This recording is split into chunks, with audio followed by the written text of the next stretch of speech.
পশ্চিমবঙ্গ নির্বাচন 2026 কভারেজ দেখুন সবার আগে শুধুমাত্র 24/7 নিউজ বেঙ্গলে। 427 নিউজ বেঙ্গলে আমার সকল দর্শক বন্ধুদের দেবশ্রীর স্বাগত। আর আমার পাশে আপনারা দেখতেই পাচ্ছেন, এর আগেও বহুবার আমরা এনার সাক্ষাৎকার নিয়েছি এবং বহু কথা আপনাদের সামনে তুলে ধরেছি। আজকেও আমরা এসে পৌঁছে গেছি দাদার কাছে। বিজেপির রাজ্য মাইনরিটি মোর্চার যিনি প্রেসিডেন্ট আলী হোসেন জি আমার পাশে রয়েছেন। দাদা, সকাল সকাল অনেক স্বাগত আপনাকে আমাদের এই চ্যানেলের। যেটা বলার যে দাবাং মোডে রাজ্যের মুখ্যমন্ত্রী এবং বহু জায়গায় আমরা দেখছি বুলডোজার চলছে এবং অনেক ইললিগাল বিল্ডিং যেগুলো বলা হচ্ছে তাদের সেগুলো ভাঙা হচ্ছে, এটা নিয়ে তুমি কি বলবে? দেখুন, আমরা যেটা বলছি যে কোনো অবৈধ কাজ চলবে না বাংলায়। অবৈধ কাজ চলবে না।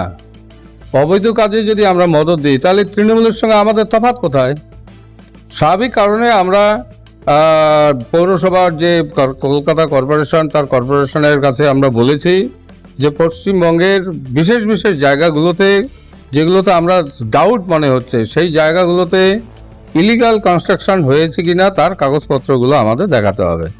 যেমন আমরা বলছিলাম যে অভিষেক বন্দ্যোপাধ্যায় ওনার যে বাড়ির যে 17-15টা যে প্লট, সেই প্লটগুলো কতটা বৈধ কতটা অবৈধ সেটা আমাদের দেখার দরকার আছে। কারণ ওরা তো আঙ্গুল ফুলে কলা গাছ হয়েছে, আঙ্গুল ফুলে যেহেতু কলা গাছ হয়েছে তাহলে কতটা কলা গাছ হয়েছে সেটাও তো আমাদের দেখা দরকার। তাই আমরা ভারতীয় জনতা পার্টি আমরা মনে করি যে না, এগুলো চলতে পারে না। ইলিগাল কনস্ট্রাকশন যত হয়েছে তার তদন্ত হওয়া দরকার রয়েছে এবং পৌরসভায় তার মদতে যে এগুলো করা হতো, পৌরসভা একটা বোর্ড তো না, এটাও তো একটা গভর্নমেন্ট। তাহলে তারা কি করে এটাকে মদত দিয়েছে, কি করে তারা আপনার না করে ল্যান্ড সার্ভে না করে, কি করে মিউটেশন সার্ভে না করে তারা এই সমস্ত বিল্ডিং এর পারমিশন দিয়েছে? যাদের 4+G এরকম করার কথা সেখানে হয়ে গেছে 7তলা 8তলা বিল্ডিং। কি করে হলো? ওগুলো হয় কি করে? এই বিল্ডিং ইলিগাল কনস্ট্রাকশন থাকে কি করে? তাই মাননীয় আমাদের রাজ্যের মুখ্যমন্ত্রী শুভেন্দু অধিকারী মহাশয় পরিষ্কার করে মন্ত্রী পরিষদ থেকে সিদ্ধান্ত নিয়েছেন যে অবিলম্বে ইলিগাল যেগুলো কনস্ট্রাকশন আছে সেগুলো তদন্ত করা উচিত বলে আমরা মনে করি। যদি সেটা প্রমাণ হয় তাহলে যোগীজির বুলডোজার অপেক্ষা করতেছে পশ্চিমবঙ্গের জন্য। আপনারা শুনতেই পেলেন, উনি কি বললেন, রাজ্যে যে ধরনের অনৈতিক ভাবে বিল্ডিং গুলো তৈরি হয়েছে সেগুলো কিন্তু ভাঙার কাজ চলবে। দাদা, তাহলে বলতে চাইছেন যে আগের যে সরকার তারা কি পুরোটাই দুর্নীতিযুক্ত ছিল? আগের ওটা সরকার ছিল না, আগের সরকারটা ছিল সম্পূর্ণরূপে দুর্নীতির উপর দাঁড়িয়ে চোরের সরকার ছিল। চোরের সরকার, তৃণমূলের সরকার, এটা হলো একটা চোরের সরকার। এরকম সিপিএম এর সরকার, ওটাও ছিল একটা ডাকাতের সরকার, আর তৃণমূলের সরকারটা ছিল একটা চোরের সরকার। দেখুন, 15টা বছর ধরে শাসন করলেন, শুধুমাত্র তৃণমূলের প্রপার্টি বাড়িয়েছে, সাধারণ মানুষের প্রপার্টি বাড়েনি। তালি চালাতে থাকতো। মাননীয় প্রধানমন্ত্রী অটল বিহারী বাজপেয়ীজি এসে মমতার পায়ে প্রণাম করে মমতার মায়ের কাছে বলছিল ও আমার মেয়ে তুল্য, তাকে সমানভাবে আমি রাখবো, মেয়ের সম্মানে রাখবো। আর সেই মমতা বন্দ্যোপাধ্যায় মুখ্যমন্ত্রী হওয়ার সঙ্গে সঙ্গে অটল বিহারী বাজপেয়ীর উপর কি ধরনের ব্যবহারটা করলেন ভাবা যায়? বিজেপি সরকারের উপর কি রকম ব্যবহারটা করলেন ভাবা যায়? তিনি নীতি থেকে সরে গিয়ে এখন দুর্নীতিতে নিমজ্জিত। তিনি হচ্ছেন সততার প্রতীক। এখন তো যা বুঝতেছি মমতা বন্দ্যোপাধ্যায় ছিল সঠতার প্রতীক। এই অবস্থা আমরা দেখতে পাচ্ছি। সেই জন্য আমরা যেটা বলতে যাচ্ছি, এই সরকার সম্পূর্ণ ইলিগাল সরকার ছিল। এই সরকারের পতন অনিবার্য ছিল। ভারতের বিশেষ করে বাংলার মানুষ উপলব্ধি করেছে যে সরকার প্রায় 50 বছর কেন্দ্র বিরোধী থাকার চেষ্টা করেছে, তাহলে দেশের বা এই রাজ্যের উন্নয়ন সেটা সম্ভব না। আমরা বিজেপি সরকার এসছি, আমাদের দুটো ক্যাবিনেট মন্ত্রীর বৈঠক হয়েছে, সেখানে দেখতে পাচ্ছেন জনহিতকর কাজকর্ম আমরা শুরু করেছি বাংলার মানুষের সার্বিক উন্নয়নের স্বার্থে। দাদা, আপনি নিজে মুসলিম ধর্মাবলম্বী এবং সেই আদর্শ বিশ্বাসী। সেখান থেকে আমরা কিছুদিন আগে আমরা দেখলাম যে গরু কুরবানি নিয়ে একটা বিষয় এলো সামনে এবং বারণ করা হচ্ছে, যেহেতু হিন্দু ধর্মের সাথে গরু একটু ওতপ্রোতভাবে রয়েছে। তা এই বিষয়টা নিয়ে তুমি তোমার সম্প্রদায়ের যারা রয়েছে তাদেরকে এইটা তুমি কিভাবে ব্যাখ্যা করবে? দেখুন, গো কুরবানি অর্থাৎ কুরবানির ঈদে গরু কুরবানি দিতে হবে এরকম কোনো বিধান মুসলিমদের কোনো কোরআনে কোনো শরীয়তে কোনো বিধান নেই। আমি আজও বলছি, এখনো বলছি, অর্থাৎ মুসলিমদের জন্য গরু কুরবানি জায়েজ, এটা ইসলামের কোনো বইয়ে পাঠ্যপুস্তকে, বিশেষ করে পবিত্র কোরআনেও নেই, হাদিস শরীফেও নেই। এটা একটা খাদ্যবস্তু ছিল এতদিন ধরে।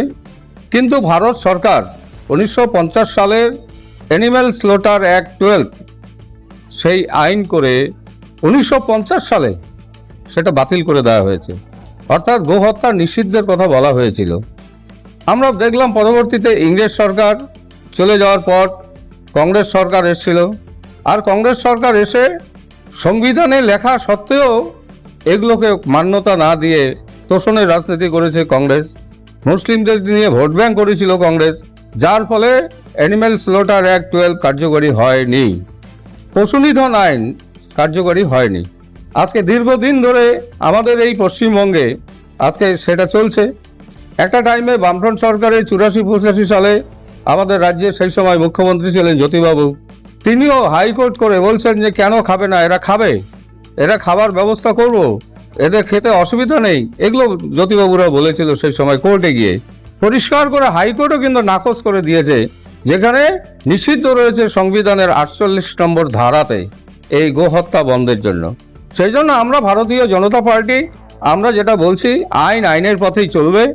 আজকে আমরা মাননীয় রাজ্য সরকার পরিষ্কার করে বলেছে, আপনারা গো কুরবানি করবেন না গো নিধন করবেন না গো জবাই করবেন, এটা নির্ভর করতে হবে আপনার যে ব্লকে যিনি হসপিটালে রয়েছেন, পশু অ্যানিম্যাল হসপিটাল যেটা বলা হয় ভেটেরিনারি হসপিটাল, ভেটেরিনারি হসপিটালের সার্টিফিকেট নিয়ে আপনি তাকে কাটুন, কোনো অসুবিধা নেই। সার্টিফিকেট হতে হবে, আনফিট হতে হবে। 15 বছরের ঊর্ধ্বে হলে সেটা পশু হসপিটাল সেখানে সার্টিফিকেট দেবে, সেটা আপনি কাজে লাগাতে পারেন। আর আমি ব্যক্তিগতভাবে, আপনি যেহেতু বলছেন মুসলিম, আমি মুসলিম হিসাবে বলছি, দেখুন আমাদের খেতেই হবে এমন তো কোনো বিষয় নেই। আরও তো লক্ষ লক্ষ পশু আছে, সেটা তো খেতেই পারি, কোনো বাধা নেই। তাহলে কেন একটা সম্প্রদায়ের মানুষের গায়ে আমরা আঘাত দেব? এটাই তো আমাদের কাছে বড় কথা। হিন্দু ভাইয়েরা, হিন্দু মায়েরা গো মাতা বলা হয়, গো মাতা। আজকে ভারতবর্ষে সত্যি সত্যি তো গো মাতা তো সত্যি গো মাতার মতন। আজকে যদি মা না থাকে, ওই শিশু কিন্তু গরুর দুধ খেয়ে মানুষ হয়। তাহলে মায়ের সম্মান, মায়ের মতন মর্যাদা তাকে তো দেওয়া উচিত।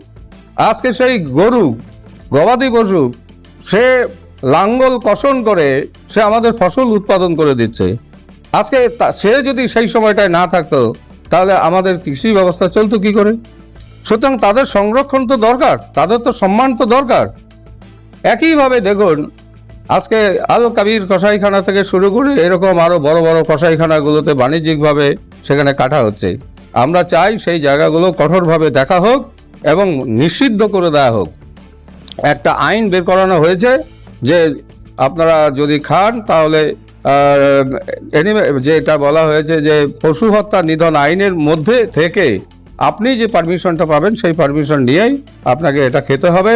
তাই আমি আর বেশি কিছু বলবো না।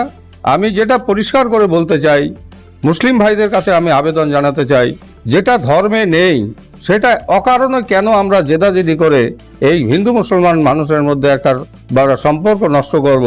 এটা হতে পারে না। আসুন সবাই মিলে এই পশুটি নিধনটাকে বন্ধ করি এবং এর সংরক্ষণ করি। এবং ডাক্তাররাও যে কথাটা বলেছেন যে ম্যাট কাউ বলে একটা যে রোগ হয়, যে পরবর্তীতে ক্যান্সার থেকে শুরু করে সবকিছু হচ্ছে এই গবাদি পশুর কাছ থেকেই, সেই কারণে এটার থেকেও আমাদের সতর্ক হওয়া উচিত বলে আমরা মনে করি। আপনারা শুনতেই পেলেন যে এই গবাদি পশুর যে কোরবানি নিয়ে তিনি কি তথ্যটা আপনাদের সামনে তুলে ধরলেন। আশা করছি এই তথ্যটা আমার চ্যানেলের যারা দর্শক রয়েছে তাদের হয়তো অনেকটাই কাজে লাগবে। আর সব খবরের জন্য দেখতে থাকুন 24x7 নিউজ বেঙ্গল।